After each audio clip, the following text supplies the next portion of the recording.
major at the University of Wisconsin-Milwaukee. Today I will be elaborating on how to use active listening skills. Specifically, this is targeted towards Riverview Gardens, which is a nonprofit organization located in Appleton, Wisconsin. As stated on page 3 of the participant handbook that you all have in front of you, Riverview Garden exists to provide training for those who are in need to help them obtain transferable skills.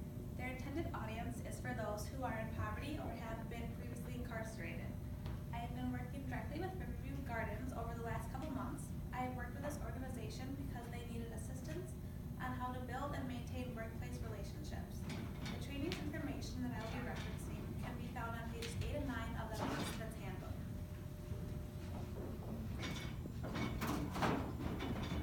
So the main task is to train employees of Riverview Garden how to use active listening skills.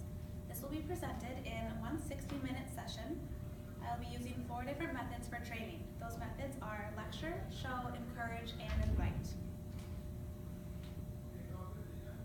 So the first method I will introduce to you is lecture. For this, I will spend about 5 minutes informing the trainees that we will be focusing on how to use active listening skills and what the importance of it is. Then I will introduce the second method, which is show. To do so, I will be showing a 5-minute video clip. I will not be showing this in today's meeting session, which then leads me into the third method, which is encourage. I will be spending 20 minutes having the trainees participate in discussion. I will ask everyone to share 2 things they found to be helpful from the video. A few other questions that I plan to ask are how they will use what they've learned from this activity at work, how they see themselves using what they've learned in real life, and also how has this activity aided their understanding of listening. Having the trainees engage in discussions is beneficial because it will be used to create ideas and talk about how they may tie together these listening and communication skills to build successful relationships with others. Upon answering the questions, we will have a short 5-minute break so they can have time to refresh and unwind a little bit. After break, we will spend 5 minutes on a brief continuation lecture on active listening, which leads into method 4. So method 4 is to invite.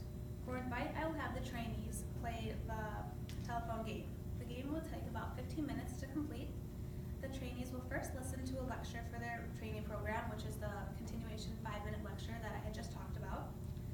At the end, the trainees will line up and recite what they learned in a telephone manner.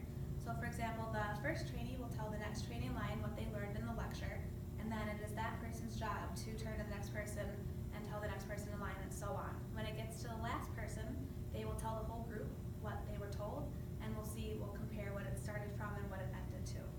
This will help them to retain the information that they are being lectured on. The telephone activity will conclude the 60-minute training session on how to use active listening. In today's presentation, I informed all of you on how I plan to train the employees at Riverview Gardens on how to use active listening skills. I will be executing this plan by using the lecture, show, encourage, and invite training methods. This is an important concept for the employees of Riverview Gardens to attain because it will help to further improve when it comes to building and maintaining workplace relationships. Thank you for listening, and if any of you would like to contact me, you can email me at ikiepert@uwm.edu. That's IKIEPERT@uwm.edu.